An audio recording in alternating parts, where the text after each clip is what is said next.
بسم اللہ الرحمن الرحیم۔ ہمیشہ یاد رکھیں،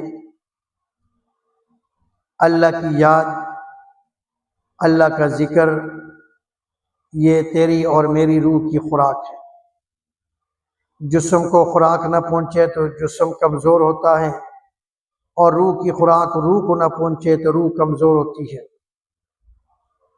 اس لیے ہم آئے اس لیے ہیں کہ اللہ کا ذکر، اللہ کا شکر، اس کی تسبیحات سے وابستہ ہو کر اپنے اللہ سے انعام پانے والے، اپنے اللہ کو راضی کرنے والے، اپنے اللہ کے سامنے گڑ گڑانے والے، اپنے اللہ کو منوانے والے، اپنے اللہ کی رحمت کے طلبگار، اللہ کی رحمت لینے والے، ہمیں چاہیے کہ ہم اس پر توجہ کریں، ہم اس پر محنت کریں اور ہم اس پر کام کریں، تاکہ اس دنیا سے ہماری آخرت بن جائے۔ آخرت کی شدائی بنو، دنیا کی شدائی نہ بنو۔ اگر دنیا کی شدائی بنو گے، جس طرح دنیا فنا ہے اس طرح اس کی شدائی بننا بھی فنا ہے۔ جس طرح دنیا ختم ہو جائے گی، اس طرح اس کی خواہشات بھی انسان کی ختم ہو جائیں گی۔ اور اگر آخرت بنا کر چلے، آخرت پر اعمال کیے، آخرت پر اپنے لیے نیک اعمال کا ذخیرہ جمع کیا، تو یہاں پر خوش اور وہاں پر بھی اللہ کی رضا حاصل ہو جائے گی۔ یاد رکھو، اللہ کے ذکر سے اپنے آپ کو وابستہ کرو، قرآن کی تلاوت سے اپنے آپ کو وابستہ کرو، اللہ کے ذکر کے ساتھ جڑے رہو، اللہ کے ذکر سے نسبت کو قائم رکھو۔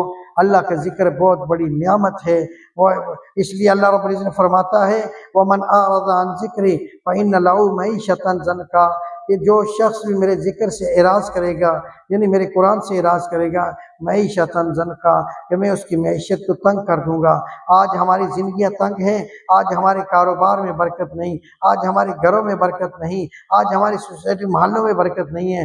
اس کی ایک وجہ یہ بھی ہے وَمَنْ أَعْرَضَ عَنْ ذِكْرِي فَإِنَّ لَهُ مَعِيشَةً ضَنْكًا، اللہ پہلے کہہ چکا ہے اپنے قرآن میں کہ اگر تم میرے ذکر سے غفلت کرو گے، اگر میرے یاد سے غفلت کرو گے، اگر میری یاد تمہیں نہیں آئے گی اور تم مجھے یاد نہیں کرو گے، میری تسبیحات نہیں پڑھو گے، میرا قرآن نہیں پڑھو گے، تو معیشتاً ضنکا، تیری معیشت تنگ کر دوں گا، تیری معیشت تیرے لیے عذاب بنا دوں گا۔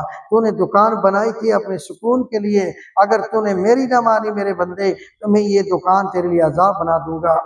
تو نے اولاد مانگی تھی مجھ سے اپنی راحت کے لیے، اپنی قوت بازو کے لیے، اور اسی اولاد کو تیرے لیے عذاب بنا کے چھوڑ دوں گا۔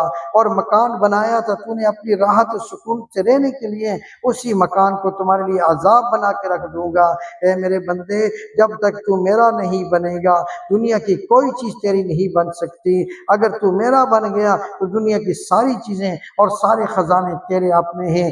اس لیے جیسے میرے بزرگوں، پودے کے لیے پانی ضروری ہوتا ہے، پودے کو پانی دے گئے اور پودا بڑھتا چلا جائے گا۔ اگر پانی بند ہوگا، پانی نہیں دو گے، تو پودا مرجھا جائے گا، پودا خشک ہو جائے گا، پودا اپنا جسم ختم کر دے گا، اس لیے کہ اس کو پانی نہیں ملا۔ اسی طرح روح کی غذا اللہ کا ذکر ہے۔ روح کی غذا روح کو نہ ملے، روح کی غذا روح کو نہ ملے تو یہ روح مرجھا جائے گی، پھر نیکی کی طرف رغبت نہیں ہوگی، پھر اچھے کام کی طرف رغبت نہیں ہوگی، پھر نیکی کی طرف دھیان نہیں جائے گا، پھر نیکی کی طرف انسان کا دل نہیں کرے گا۔ تو اس لیے جس طرح پودے کے لیے پانی ضروری ہے کہ تناول درخت بن جائے، اس طرح روح کے لیے بھی نیک اعمال کا پانی ضروری ہے، نماز کا پانی ضروری ہے، خیرات کا پانی ضروری ہے، اور نوافل کا پانی ضروری ہے۔ یہ وہ اعمال ہیں جو اعمال کرتے چلے جاؤ گے، وہ اعمال بنتے چلے جائیں گے، یہ اعمال کرتے چلے جاؤ گے، اللہ کی نصرت، اللہ کی مدد شامل حال ہوتی رہے گی۔ تو ہمیشہ یاد رکھو، نہ دنیا سے، نہ دولت سے، نہ گھر آباد کرنے سے تسلی دل کو ملتی ہے، خدا کو یاد کرنے سے۔ یاد رکھنا، دل کی تسکین اگر چاہتے ہیں اور دل کو سکون اطمینان چاہتے ہیں، اگر دل کا سکون چاہتے ہیں تو اللہ کے ذکر کے آ جائیے، اور ذکر کے پاس آ جائیے، اللہ کے قرآن کے پاس آ جائیے۔ اللہ کا قرآن اپنے سامنے کھول کر اس کی تلاوت تم کیجئے، اللہ کا ذکر تم کیجئے، اور اللہ رب العزت کی رحمت، اللہ اپنے آپ کے اوپر رحمت کے نچاور کر دے گا۔ اس لیے فرماتے ہیں کتنی تسکین وابستہ ہے تیرے نام کے ساتھ، کتنی تسکین وابستہ ہے تیرے نام کے ساتھ، نیند کانٹوں پہ بھی آ جاتی ہے آرام کے ساتھ۔